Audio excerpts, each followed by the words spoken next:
Assalamualaikum warahmatullahi wabarakatuh. Kembali lagi bersama saya, Tri Retnasari. Pada kesempatan kali ini, saya akan menjelaskan mengenai looping yang ada pada pertemuan kelima. Sebelumnya untuk pembahasan mengenai looping atau perulangan, saya hanya membahas untuk bentuk looping yang dikenal di dalam Python. Untuk yang pertama nanti kita bahas dulu mengenai perulangan for, lalu perulangan while dengan perulangan nested loop. Untuk perulangan for sendiri itu looping akan dikerjakan berdasarkan syarat atau kondisi yang telah ditentukan. Sebenarnya semua perulangan baik itu for, while maupun nested loop, jadi selama kondisi terpenuhi pasti statementnya akan dikerjakan. Mungkin nanti hanya yang berbeda antara for dan while, bentuk umumnya yang berbeda. Sedangkan untuk nested loop itu hampir sama seperti kemarin nested if, dimana kalau nested if kan if bersarang. Nah kalau nested loop merupakan perulangan bersarang, dimana untuk kondisi atau statement di dalam loop itu merupakan bentuk loop juga. Kita langsung saja masuk ke contohnya ya. Untuk perulangan for, untuk bentuk umumnya bisa kalian lihat di dalam slide. Mungkin ini sudah pernah kalian coba di dalam program Python. Di sini kita akan coba buat sebuah tampilan program yang nanti seperti ini. Kita disuruh masukkan data, kemudian nanti muncul seperti data berapa sih total bayar yang harus dibayarkan oleh pelanggan.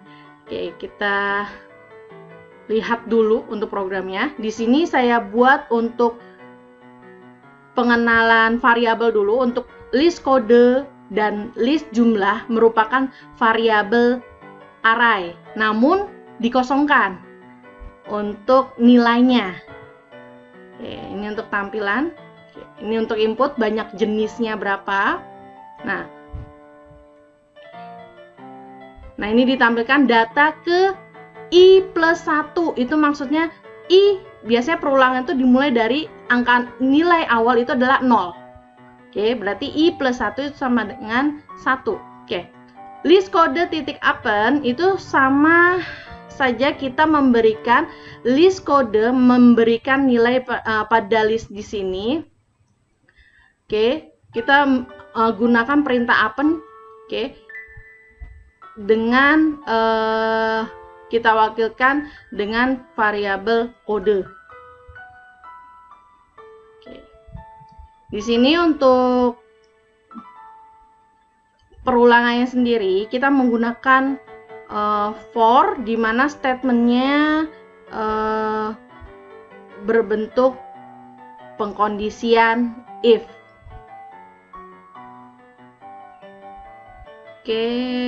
Nah ini total bayar. Perlu diingat pada saat kalian memanggil variabel untuk penulisan huruf besar, huruf kecil itu terbaca. Jadi harus benar-benar sama untuk pemanggilan variabelnya. Kalau misalnya beda huruf besar, huruf kecil itu pengaruh. Ini kita coba masukkan ya. Itu tadi contoh programnya. Nah saya jelaskan kembali untuk kodenya tadi ya.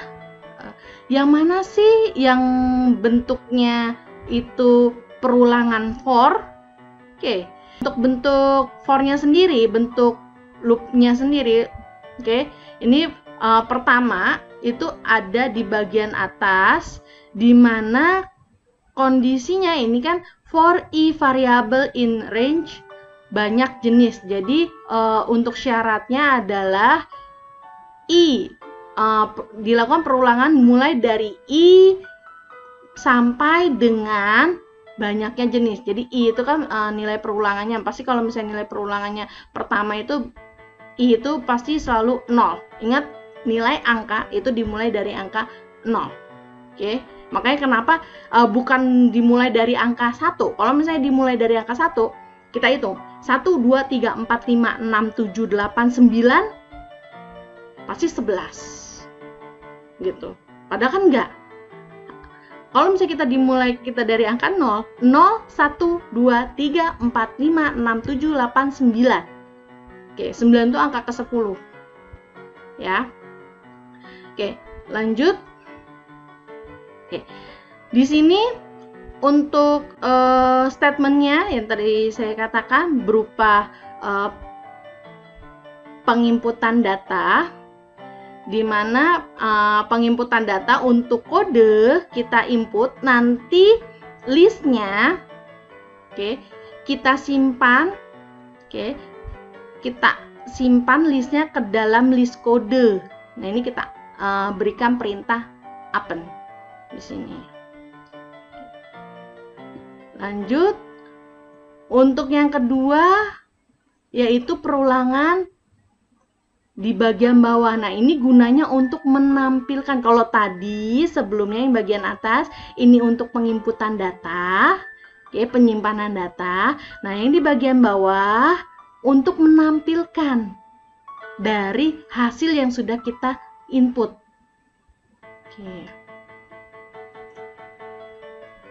Oke, lanjut berikutnya untuk perulangan while. Kalian masih ingat? Itu saya berikan tugas ke kalian untuk membuat flowchart mencari nilai maksimal, judulnya ya, mencari nilai maksimal dan menampilkan hasil dari penjumlahan nilai ganjil. Oke, saya ambil di soal yang kedua, yaitu menampilkan nilai suku dari penjumlahan bilangan ganjil. Ya, masih ingat nggak? Oke, kita coba sini. Oke, ini perintahnya. Nah, waktu itu flowchartnya saya bentuk seperti ini flowchartnya. Oke. Saya sudah sering bilang, untuk mempermudah kalian dalam membuat perintah pengkodean di dalam program, sebaiknya pertama kalian pikirkan dulu algoritmanya. Oke. Setelah algoritmanya, supaya lebih mudah lagi, kalian bisa lanjut buat flowchartnya. Baru berikutnya setelah digambarkan, bisa kalian lanjut ke dalam programnya. Nah, ini kalau kalian perhatikan ya. Pertama kita berikan pengenalan dulu, nilai sama dengan 1, nilai akhir sama dengan 11, variabel S sama dengan 0. Nah, ini kan ada 3 variabel, yaitu nilai, S, dan nilai akhir. Kita berikan nilai adalah 1. Berikutnya while. Nah, di sini yang bentuk loopingnya kita lakukan while dengan kondisi nilai kurang dari sama dengan nilai akhir. Nah, ini kita gambarkan dengan pengkondisian. Oke, statementnya dalam bentuk if. Jika nilai persen, masih ingat persen? Sisa bagi.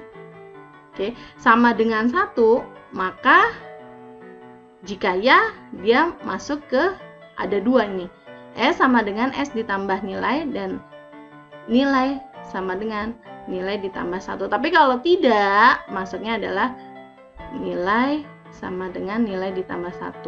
Kalau sudah, baru cetak penjumlahan nilai suku. Itu pun kalau kondisinya sudah tidak memenuhi syarat perulangan. Kalau masih memenuhi syarat perulangan, dia akan terus mutar.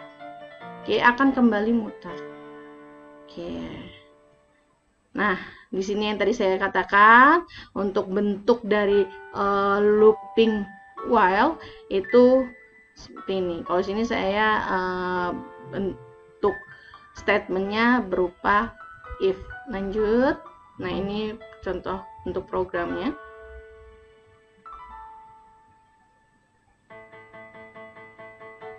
Supaya kalian tidak terjadi kesalahan pada saat memanggil variabel, kalian bisa copy paste dari variabel yang sudah kalian buat di atas atau di sebelumnya. Oke, lanjut. Yang soal berikutnya masih tentang penjumlahan dengan nilai ganjil di sini. Di sini apa sih yang menjadi pembeda dengan sebelumnya? Oke. Nah, di bagian ini sama. Kondisinya sama dengan sebelumnya, sama nilai akhirnya pembatasnya adalah 11, namun yang menjadi pembeda adalah ada nilai penjumlahan dengan nilai ganjil. Oke. Saya tidak menjelaskan lagi di sini. Untuk lebih jelasnya silahkan buka kembali di video sebelumnya. Oke. Lanjut, ini contoh programnya.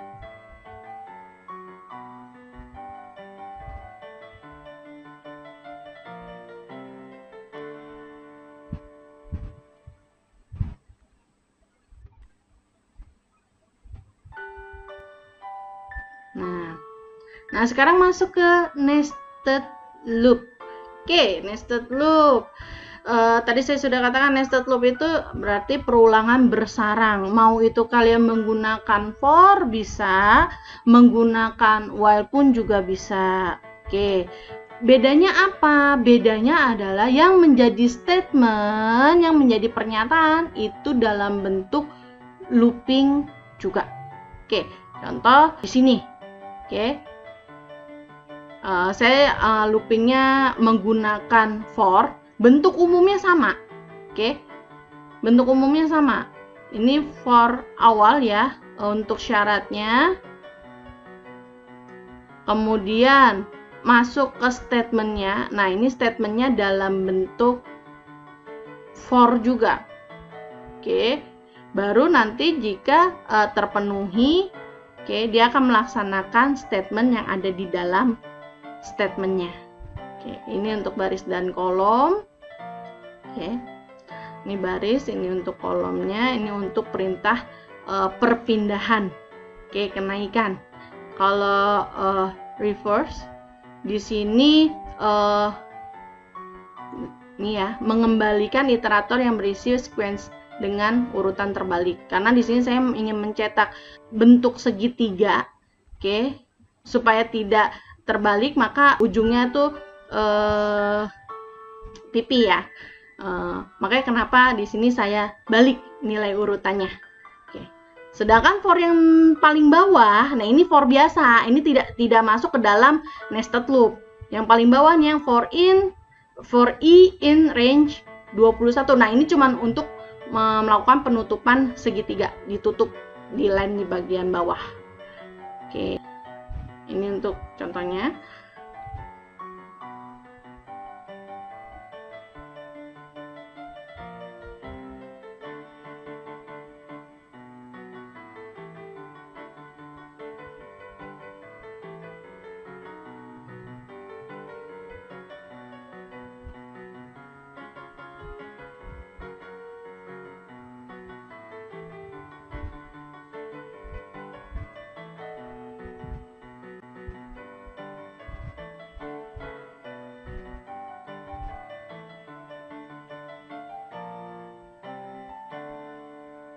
Oke, bentuknya akan seperti itu, segitiga. Sekian untuk pembahasan pertemuan 5 ini. Oke, untuk perintah continue dan break itu tidak hanya untuk perintah di dalam looping saja. Oke, di dalam program kalian program misalnya pengkondisian pun juga bisa. Makanya kenapa di sini saya hanya menjelaskan untuk 3 perintah looping saja, for, while, sama nested loop. Oke, sekian pembahasan dari saya.